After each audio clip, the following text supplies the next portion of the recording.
What's going on, YouTube? Got our 5.7 Pro Charge RAM with a D1SC.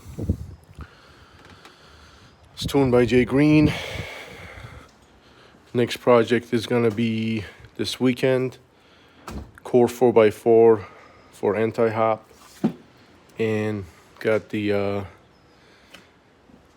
Greene's camshaft for the RAM and the 392. Got the heavy duty valve springs, Hellcat lifters, Felpro head bolts, Felpro MLS gaskets, and got plenty of coolants from Mopar to get the project done. Sorry, the garage is a little messy, but I will try to record as much as I can getting this project done. Currently the truck is putting 450 to the rear tire. What I'm also doing is I order an Edelbrock intake that's going to be replacing the OEM intake. This whole repiping is going to be done. I got a